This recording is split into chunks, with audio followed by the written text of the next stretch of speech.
Bismillahirrahmanirrahim. Assalamualaikum warahmatullahi wabarakatuh. Perkenalkan, nama saya Diah Tri Andini. Saya mahasiswa di program studi Sarjana Gizi Institut Ilmu Kesehatan dan Teknologi Muhammadiyah Palembang. Saya dari kelompok 1 yang beranggotakan Emma Suzana dan Meli Yuni akan menjelaskan dan mempresentasikan topik mengenai mineral dengan vitamin. Dosen pengampu Bu Rika Puspitasari, MZ STP MSI. Judul penelitian ini didapatkan hasil ringkasan dan rangkuman dari 2 jurnal utama yang kami cari. Didapatkan hasil judul penelitiannya adalah hubungan interaksi dan pengaruh metabolisme terhadap asupan zat gizi mineral dan zat gizi mikro vitamin dengan kadar hemoglobin. Latar belakang, kami ringkas dari 2 jurnal utama yang kami dapatkan, yaitu defisiensi zat gizi mikro sering terjadi di masyarakat Indonesia, seperti defisiensi zat besi, vitamin A, dan vitamin C. Penyakit anemia ini di Indonesia sendiri kasusnya semakin meningkat dari zaman dahulu hingga zaman sekarang. Tetapi dari tenaga kesehatan pun sudah mengambil tindakan dengan memberikan suplementasi penambah darah atau suplementasi zat besi dengan melakukan penyuluhan di sekolah-sekolah. Penyakit kronis tingkat lanjut atau keracunan timbal paling banyak ditemukan anak-anak berkisar 70,1%, pada perempuan dewasa berkisar 59,9%, dan pada ibu hamil berkisar 59%. Seperti yang kita ketahui, panjangan timbal ini sering kita temukan di makanan yang terkontaminasi oleh polusi, asap udara, dan mikroorganisme di lingkungan. Beberapa zat gizi mikro atau multi zat gizi mikro dan defisiensi suatu zat mikro dapat dilihat dari aspek segi pola makan yang kita konsumsi. Untuk pengertian anemia ini adalah suatu kondisi di mana jumlah sel darah merah dan kapasitas oksigen dalam tubuh tidak mencukupi atau tidak memadai.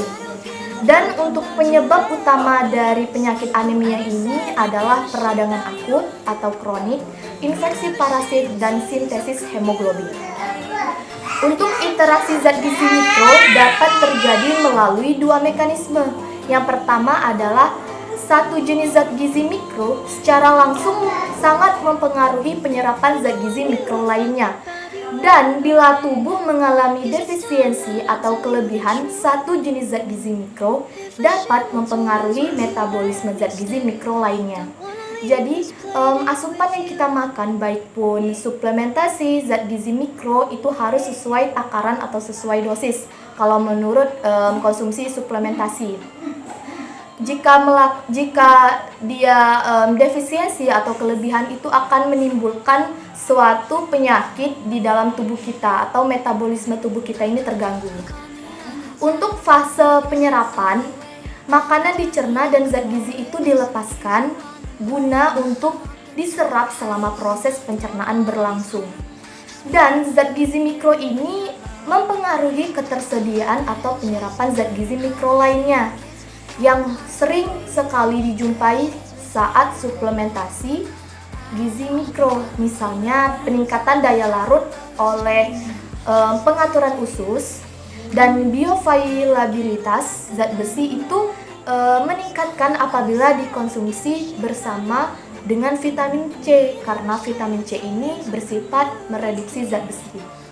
Jadi vitamin C ini bila dikonsumsi secara bersamaan, karena fungsi dari vitamin C ini bersifat positif untuk zat besi, yaitu mereduksi atau membantu penyerapan zat besi di tubuh kita. Selanjutnya adalah metode penelitian. Metode penelitian ini kami pakai melalui ringkasan 2 jurnal utama yang kami cari, yaitu yang pertama adalah metode penelitian secara intervensi dan metode penelitian secara eksplanatori. Dari segi penjelasan, metode penelitian intervensi ini adalah setiap tindakan terhadap subjek penelitian yang dengan tindakan tersebut menimbulkan efek, dan efek inilah yang kemudian dipelajari dan diteliti dan dilakukan subjek. Sampelnya adalah masyarakat. Jadi intervensi ini adalah metode yang dilakukan tindakan atau instruksi yang nanti akan menimbulkan efek. Nah, efek inilah yang akan kita teliti. Sedangkan dari segi penjelasan, metode penelitian eksplanatory ini adalah penelitian yang bertujuan untuk menguji suatu teori atau hipotesis yang berguna untuk memperbuat atau memperkuat bahkan menolak teori atau hipotesis hasil penelitian yang sudah ada sebelumnya. Jadi eksplanatory ini bersifat seperti menjelaskan penelitian yang sudah ada, tapi mereka melakukan penelitian lagi sehingga penelitian yang sudah ada itu bisa diperkuat atau bisa diperjelas lebih lanjut. Selanjutnya adalah tujuan praktikum. Tujuan praktikum ini yang pertama untuk mengetahui dan menganalisis pengaruh metabolisme tubuh manusia. Jadi tujuan praktikum ini kan untuk mengetahui dan menganalisis pengaruh apa yang terjadi jika zat besi dan zat gizi mikro seperti vitamin A dan vitamin C dikonsumsi secara bersamaan. Apa kaitannya di metabolisme tubuh manusia? Yang kedua adalah reaksi kimia atau reaksi di dalam tubuh manusia. Jadi tujuan ini agar kita mengetahui reaksi kimia apa yang terjadi di dalam tubuh kita jika mengkonsumsi sesuai dengan judul penelitian kita tadi, dan apa sih reaksi di dalam tubuh manusia ini, apakah bersifat positif ataupun bersifat negatif. Yang ketiga adalah apakah hubungan interaksi konsumsi vitamin A dan vitamin C bisa saling signifikan. Maksudnya apakah jika kita mengkonsumsi vitamin A dan vitamin C ini bersamaan dengan mineral akan menimbulkan efek positif dan signifikan, tidak menimbulkan efek negatif dan berguna untuk tubuh kita. Dan tujuan praktikum yang terakhir adalah dampak kesehatan. Ya, seperti yang sudah saya jelaskan tadi, dampak kesehatan ini dari segi positif atau malah menjadi negatif, menimbulkan penyakit. Kita masuk yang ke inti, yaitu pembahasan. Dimulai dari pembahasan interaksi zat besi dan vitamin A. Kekurangan vitamin A ini dapat memperburuk anemia atau kurang zat besi. Dan pemberian suplementasi vitamin A ini memiliki efek yang sangat menguntungkan pada anemia, yaitu kurang zat besi. Dan kombinasi suplemen vitamin A dan zat besi ini dapat mengurangi anemia dan tampaknya sangat lebih efektif daripada mengkonsumsi suplemen zat besi atau vitamin A yang secara terpisah. Dan untuk peran vitamin A di dalam tubuh ini sangat banyak. Antara lain yaitu untuk pertumbuhan dan diferensiasi sel progenitor eritrosit dan sebagai imunitas tubuh terhadap infeksi dan mobilisasi cadangan zat besi dari seluruh jaringan. Untuk interaksi vitamin A dengan zat besi itu bersifat sinergis, dan vitamin A ini terlibat dalam pengaturan dan pengeluaran zat besi dari hati. Dari segi hasil penelitian didapatkan bahwa suplementasi vitamin A ini dengan zat besi akan memperbaiki status vitamin A dan memperbaiki status zat besi, dan lebih baik daripada jika suplementasi dengan zat besi tadi diberikan secara terpisah atau diberikan hanya vitamin A saja. Dan reaksi kimia maupun reaksi metabolisme tubuh manusia yaitu memiliki hal yang signifikan dan menimbulkan efek positif karena vitamin A itu berfungsi atau membantu kerja eritropoiesis pada sumsum tulang belakang. Jadi untuk interaksi zat besi dan vitamin A ini menimbulkan dampak positif bagi kesehatan dan memperbaiki kerja zat besi di dalam tubuh kita dan dapat mencegah anemia karena vitamin A ini berfungsi dan membantu kerjanya eritropoiesis di sumsum tulang belakang, pembentukan sel darah baru eritropoiesis. Dan efek ini sangat signifikan, berkaitan dan positif. Lanjutan dari pembahasan tadi yaitu pembahasan mengenai interaksi zat besi dan vitamin C.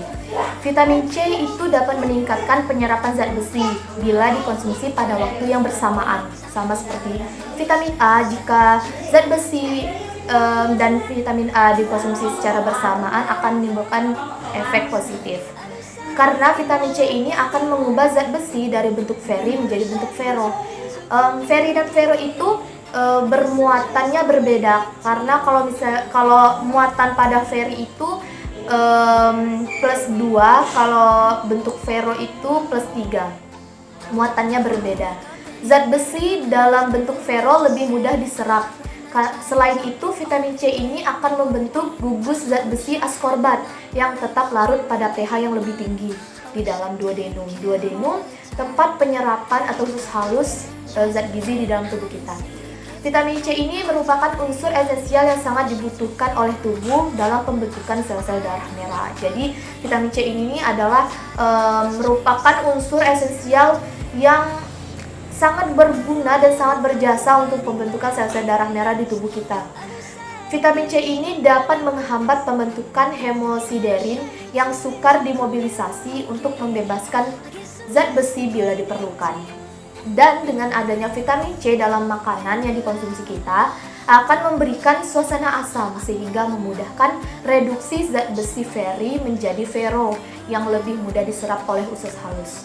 Dan pada absorpsi zat besi dalam bentuk non-heme meningkatkan 4 kali lipat bila ada vitamin C. Jadi kalau misalnya kita lihat dari pembahasan ini, interaksi zat besi dan vitamin C ini memiliki dampak positif dan signifikan, karena pada fungsinya vitamin C ini dapat membantu mereduksi zat besi untuk saat proses penyerapan. Dan vitamin C ini kan merupakan unsur esensial yang sangat dibutuhkan untuk pembentukan sel-sel darah merah. Sama seperti vitamin A. Kalau vitamin A itu berfungsi untuk membantu eritropoiesis di sumsum tulang belakang untuk pembentukan sel-sel darah merah. Kesimpulan yang didapatkan dari semua pembahasan penelitian ini adalah interaksi beberapa zat gizi mikro yang sering dijumpai dalam penelitian, yaitu pemberian suplementasi tunggal dan kombinasi. Kombinasi suplementasi vitamin A dengan zat besi dapat diberikan karena menimbulkan efek kesehatan yang positif dan sinergis. Orang yang mengkonsumsi vitamin A dengan mengkonsumsi zat besi secara seimbang ataupun secara bersamaan akan memudahkan eritropoiesis di sumsum tulang belakang. Jadi memang dilihat dari pembahasan tadi, interaksi zat besi dan vitamin A ini menimbulkan efek baik untuk kesehatan ataupun efek positif dan sinergis untuk kesehatan, karena vitamin A ini membantu kerjanya eritropoiesis di sumsum tulang belakang, yaitu pembentukan sel-sel darah merah baru. Sehingga efek penyakit anemia pun bisa berkurang, tetapi bukan hanya dari suplementasi saja didapatkan, melainkan dari sumber bahan pangan. Jadi untuk zat gizi ini sendiri, baik pun vitamin A, zat besi ataupun suplementasi vitamin A dan zat besi, tidak hanya didapatkan dari suplementasi ataupun obat vitamin A, menambah vitamin A, ataupun minuman berenergi atau minuman bernutrisi, melainkan harus diseimbangkan dengan pola makan yang baik dengan gizi seimbang. Juga bisa didapatkan zat gizi untuk menyatukan ataupun memberi efek positif lagi terhadap tubuh kita untuk melengkapi zat gizi yang kurang. Untuk pembahasan interaksi vitamin C, yaitu suplementasi kombinasi vitamin C dan zat besi akan memberikan dampak yang nyata berupa kenaikan status zat besi.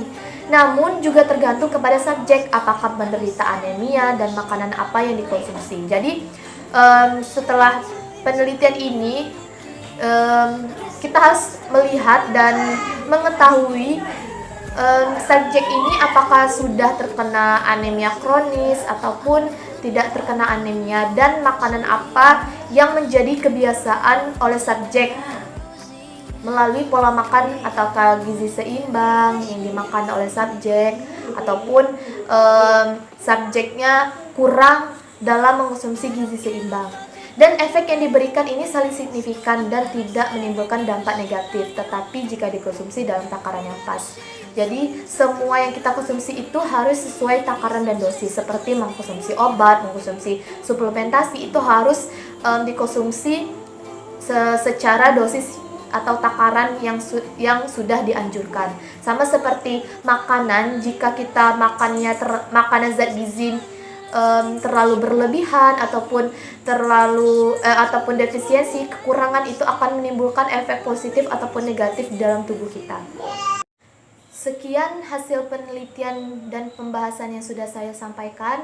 Apabila ada kekurangan ataupun salah kata dalam menjelaskan, saya minta maaf karena saya masih belajar juga. Kepada Allah saya mohon ampun. Semoga bermanfaat. Saya akhiri. Wassalamualaikum warahmatullahi wabarakatuh.